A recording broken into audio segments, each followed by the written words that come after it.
Welcome to the Deep Dive.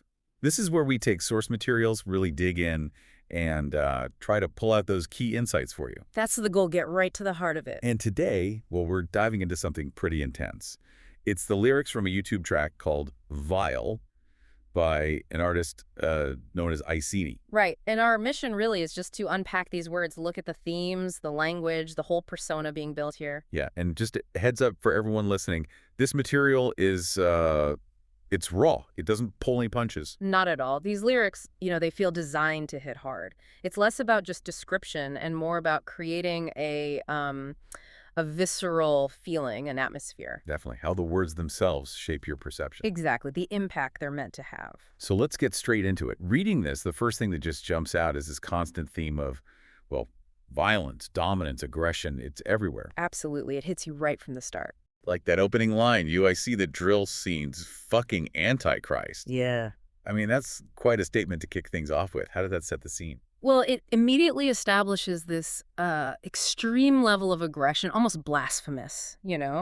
It frames the artist not just in that violent world, but as a sort of like central, almost dark mythological figure within it. Right, not just a participant, but something more. Yeah, and when he says things like, "I'm the shadow that haunts the blade in your dreams," or calls the track a slaughter, pure evil, uncontrolled, it's not just talk.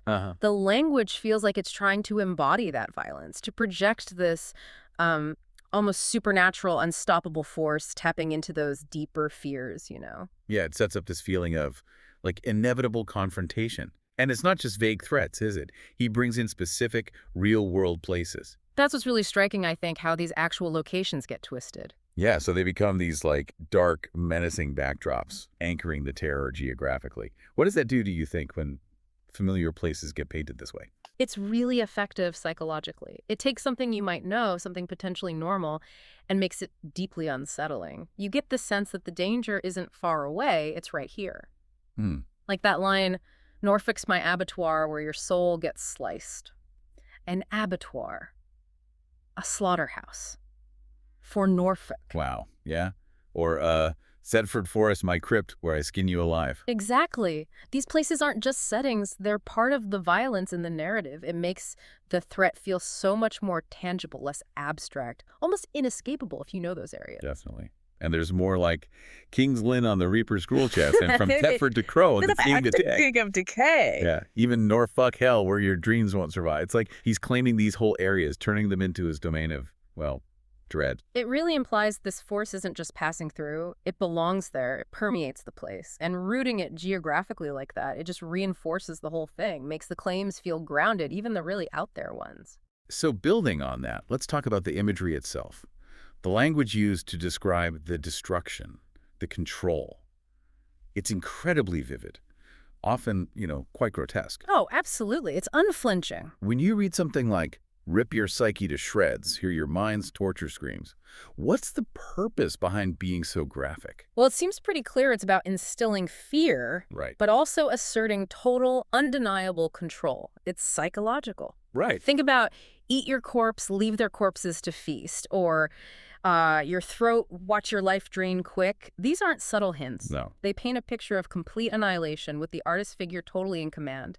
Even the aftermath descriptions like blood flood the streets, bodies where they lay, or smash your face to the dirt, leave your name in disgrace. Yeah, it's about showing the devastation left behind. Exactly. As proof of power, it forces you, the listener, to confront the horror directly. Very little is left unsaid. And the thing tying all this together, the violence, the geography, the graphic images, is the character, the persona of Iceni himself. How is that persona actually built in the lyrics? What kind of identity is being claimed? This is really interesting. It's more than just boasting. It feels like he's aiming for something archetypal. The word choice is key. He wants to portray this incredibly powerful, almost supernatural enemy. The lines like, "I am the shadow that haunts." Exactly. Or describing himself as Iceni the demon on the plague of the East. He uses words like demon, devil. Right. Iceni's the devil, burn your whole fucking dim. Yeah. By using those terms, he's tapping into really primal fears, aligning himself with forces that seem beyond just human violence. It amplifies the perceived power. It's about building this terrifying reputation. And iceni the nightmare of blade in your mind.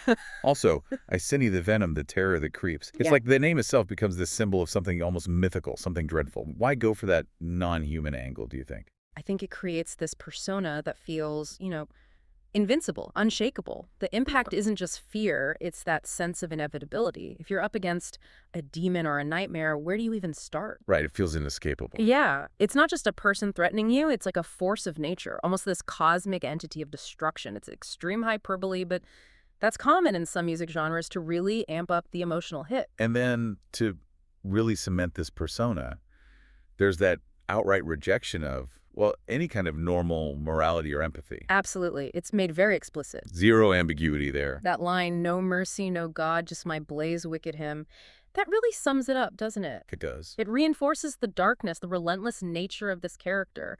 It basically declares a universe where compassion or even divine judgment just doesn't exist.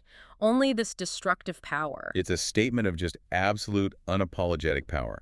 No constraints at all. Which, of course, just amplifies the sense of terror, the overwhelming nature of this persona he's created. So bringing this all together, we've dug into Vile by Iceni, and what we found is this landscape built from incredibly intense, confrontational lyrics. Yeah, completely unsparing. A carefully constructed persona of extreme power, using real places twisted into horror settings and really graphic imagery of violence. All held together by that rejection of morality, making the iceni character feel almost supernatural, unstoppable. So it leaves you thinking, when you encounter lyrics like this, so visceral, so deliberately unsettling, twisting the familiar like that. Yeah.